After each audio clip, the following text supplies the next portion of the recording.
Governor, thank you so much for joining us. We really appreciate it as we talk about domestic terrorism in our country this week.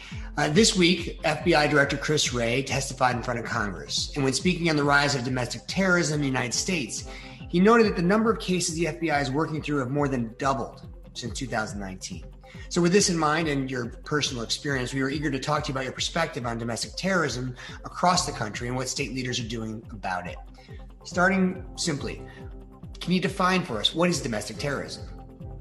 Yeah, well, I think first and foremost, domestic terrorism is a national security threat. Domestic terrorism is when Americans try to intimidate, scare, threaten, or commit violence against their fellow Americans. According to our own intelligence community and our law enforcement agencies, we know that homegrown domestic terrorism continues to be a real and growing concern. And I can tell you, having seen it up close and personal, we have seen many examples just in this last year, whether it is what happened at the U.S. Capitol on January 6th, or it's what happened here 8 months beforehand and was stoked by, candidate for the nation's highest office, the former office holder. It is, I think, a very real and present threat to us individually and us collectively in terms of efforts to undermine our democracy. Sure. What are some of the most prevalent domestic terrorism issues today? Well, I think that there's no question that this has become a moment where we have seen some of the ugliest vitriol stoke people's worst fears.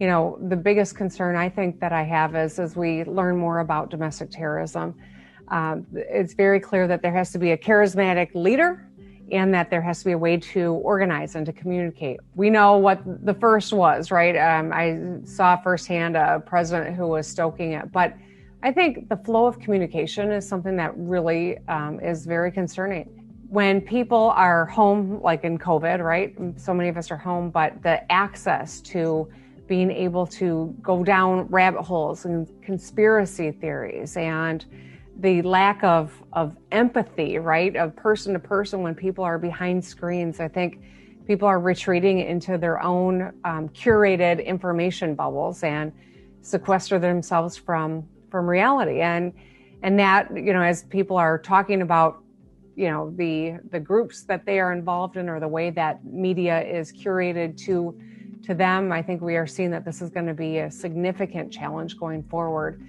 to holding accountability, to ensuring that there's accuracy, and to reaching people is going to get tougher and tougher. And I think that's why it's so important that we're talking about it and that we as a nation are focused on this really pervasive issue.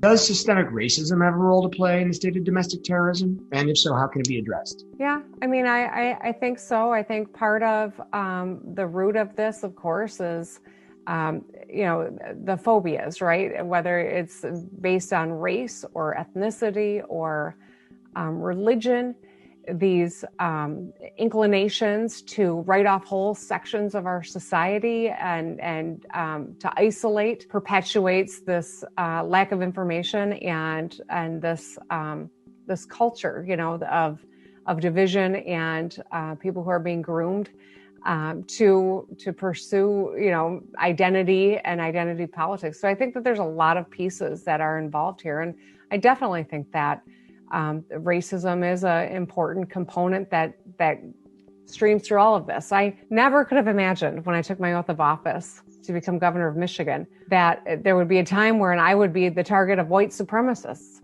But that is precisely what happened. And this is a real systemic issue in American culture that's dangerous. What role has technology and social media had in the growth and the coordination of extremism and what can be done to combat it? Well, I'm not a domestic terrorism expert. I have been the target, and I have learned a lot, and I seek to learn. I want to understand, and that's in my nature. I grew up in a household where I had a Republican parent and a Democratic parent, and my job is to try to solve problems and bring people together, and yet we know that technology has absolutely, social media has absolutely played a role in the growth and of extremism in America. Social media companies are focused on maximizing their profits, right? And maximizing metrics that keep people engaged on their platforms.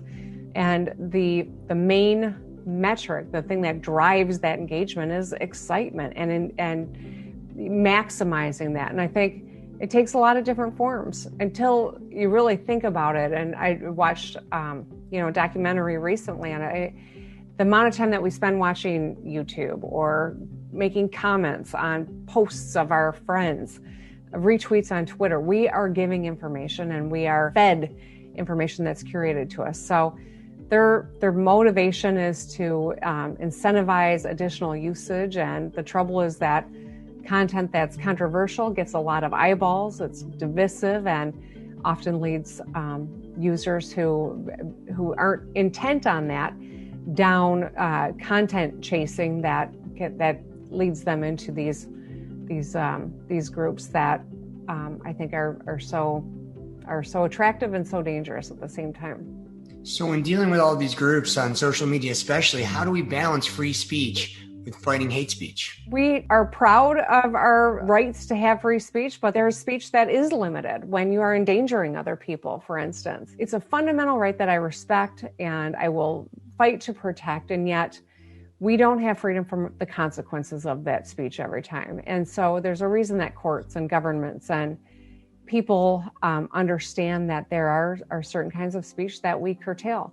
You can't go into a movie theater and yell fire. People might get hurt. And that's precisely, I think, some of the real downside and threat here is that the speech has consequences. When someone with the biggest megaphone in the world tweets something that inspires others to act, we have to hold people accountable. And whether it is aimed at a governor or a public health official or someone who is a, political enemy or a corporate, competitor, it's unacceptable to incite people to take on dangerous actions that could hurt your fellow Americans. Now, you obviously have a very personal connection to this issue after experiencing a very serious threat last year.